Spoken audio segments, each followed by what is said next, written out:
Dear students, welcome to maths Pathshala. तो यहाँ पे जो हमारा नेक्स्ट चैप्टर है वो है कॉम्प्लेक्स नंबर। ठीक है, तो इसके कॉम्प्लेक्स नंबर के जो करंट सेशन में 2024 जेई मेंस के पहले सेशन में जो क्वेश्चन आए हुए हैं उनको हम वन बाय वन सारे डिस्कस करेंगे।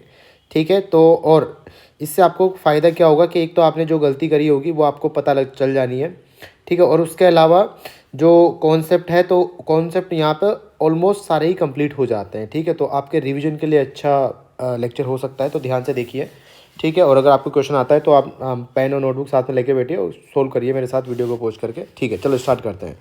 पहला क्वेश्चन है z is a complex number, then the number of common roots of the equation and this. ठीक है, तो यहाँ पे कॉमन रूट्स के बारे में बात करिए। तो यहाँ पे हम पहले वाली इक्वेशन को अगर देखें तो उसके तो रूट हम जानते ही नहीं है। ठीक है, क्योंकि उसकी पावर 1985 है। दूसरी वाले को हम थोड़ा देख सकते हैं। ठीक है, क्यूबिक इक्वेशन है तो क्यूबिक इक्वेशन को बच्चों आप लोग कैसे ब्रेक कर सकते हैं।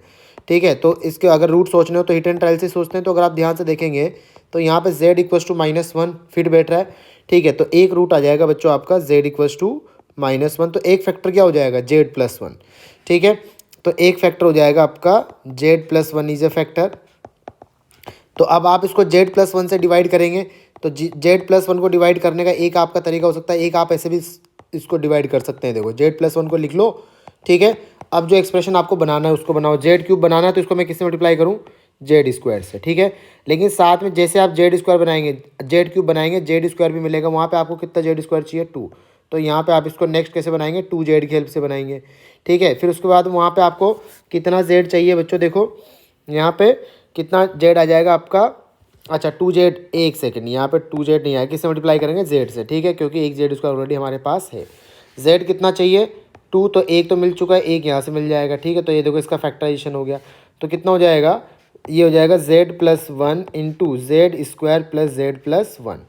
ठीक है, तो बाकी रूट कहाँ से मिलेंगे, आपको यहाँ से मिलेंगे। तो बाकी रूट क्या क्या हो जाएंगे z² + z+1, और इसको तो आप जानते होंगे।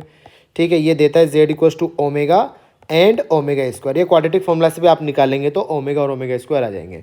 ठीक है, अब इनमें से देखो हमने बोला कि इस दूसरे वाले इक्वेशन के 3 रूट है, तो इनमें से वो कौन कौन से रूट है जो उस ओरिजिनल क्वेश्चन को सेटिस्फाई करते हैं। ठीक है, मतलब दूसरे वाले इक्वेशन को सेटिस्फाई करते हैं, तो जो उसको सेटिस्फाई करेंगे वो रूट हो जाएंगे। ठीक है, तो हम बोलेंगे पुट 1 ओमेगा ओमेगा स्क्वायर इन, किस में रखोगे, उसको मालूम ने p(z) बोल दिया। ठीक है, z की पावर 1985 प्लस z100+1। तो यहाँ पे p(1) तो 0 नहीं है, यानी कॉमन रूट नहीं है। आप p(ओमेगा) निकालो। ठीक है, तो ओमेगा की पावर 1985, ठीक है, ओमेगा की पावर 100+1, तो ओमेगा की पावर 100 जो है वो ओमेगा हो जाएगा, क्योंकि 3 के मल्टीपल से एक ज़्यादा है। आप लोगों को शायद ये वाली बात पता हो। ठीक है, कि ओमेगा की पावर 3 के मल्टीपल से एक ज़्यादा है तो वो हमेशा ओमेगा आता है। ओमेगा की पावर 3 के मल्टीपल से अगर 2 ज़्यादा है तो वो ओमेगा स्क्वायर आता है। ओमेगा की पावर अगर 3 का मल्टीपल है तो हमेशा कितना आता है, 1 आता है। 3 का मल्टीपल कैसे, तो उसको आप डिवाइड करके देख लो। ठीक है, तो मतलब ये जो 3 के मल्टीपल से एक ज़्यादा आएगा, अगर आपको जैसे यहाँ पर 100 है, 100 को आप 3 से डिवाइड करो तो कितना हो जाएगा 99, और एक रिमाइंडर बचेगा। इसका मतलब ये ओमेगा बन जाएगा, और ये वाला कितना हो जाएगा ओमेगा स्क्वायर हो जाएगा, तो ये कितना हो गया 0। सिमिलरली आप p(ओमेगा स्क्वायर) खुद से चेक करो तो वो भी कितना हो जाएगा 0। हैंस 2 कॉमन रूट, कितने कॉमन रूट आएंगे बच्चों 2।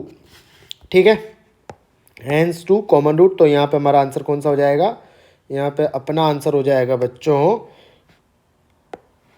2। ठीक है, नेक्स्ट क्वेश्चन देखो, z equals to x + i/y x y not equals to 0। ठीक है, x y not equals to 0 इसका मतलब क्या होगा कि x भी 0 नहीं है और y भी 0 नहीं है। ठीक है, अच्छा ये सेटिस्फाई करता है उस इक्वेशन को। आपसे पूछा है z² का मोड। ठीक है, तो यहाँ पे देखो z² + i/z। ठीक है, इसमें क्या होता है कि बहुत सारे बच्चों को जल्दबाजी रहती है। ठीक है, तो वो क्या करते हैं z को x + i/y रखा, सोल्व किया। हालांकि उससे सोल्व हो जाएगा, लेकिन उससे भी यहाँ पे छोटा तरीका था। छोटा तरीका क्या है, देखो आप ये इक्वेशन गिवन है तो इसको ऐसे ले जाओ, दोनों तरफ मोड ले लो।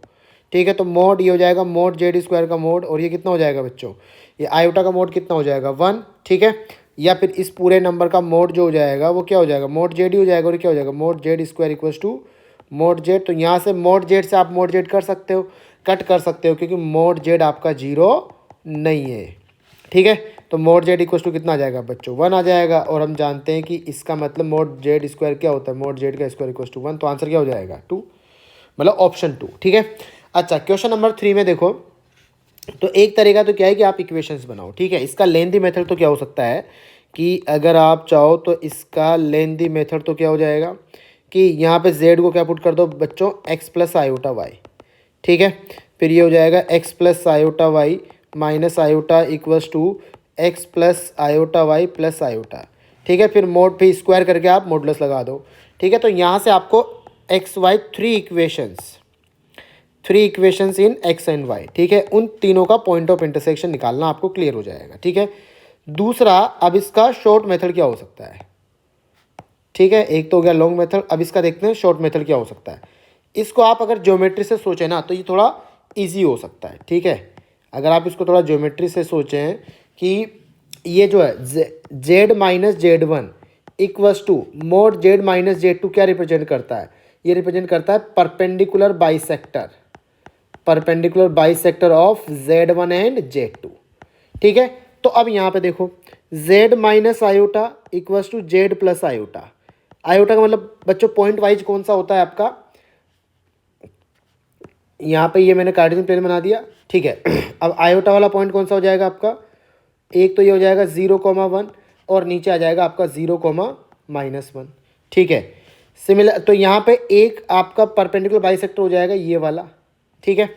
अच्छा, दूसरा है, अब अगर मैं दूसरे को बराबर करूँ z plus iota equals to z minus one, यानी 1,0 और इस नीचे वाले पॉइंट को ज्वाइन करने वाला एक दूसरा बाइसेक्टर, ठीक है, उसका परपेंडिकुलर बाइसेक्टर।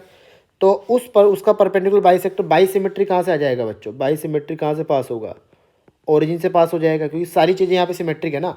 और तीसरा हो जाएगा आपका, तीसरा कौन सा दे के रखा है, z minus iota equals to z minus one वाला, ठीक है। तो वो जो तीसरा हो जाएगा उसका परपेंडिकुलर तीसरा लाइन सेगमेंट तो दिख ही गया होगा आपको, मैं नाम देता हूँ इसको ए बी और सी। तो ये तो आपका ए बी है, ठीक है। ये आपका कौन सा बनाया मैंने, ये बी सी हो जाएगा, और ये कौन सा ए सी, ठीक है। इसका परपेंडिकुलर बाइसेक्टर क्या आ जाएगा बच्चों, ए सी का ये रहा परपेंडिकुलर बाइसेक्टर। तीनों कहाँ पे मिल रहे हैं, इस पॉइंट पे, यानी जेड कितना हो जाएगा 0,0। तो आंसर आ जाएगा आपका 2।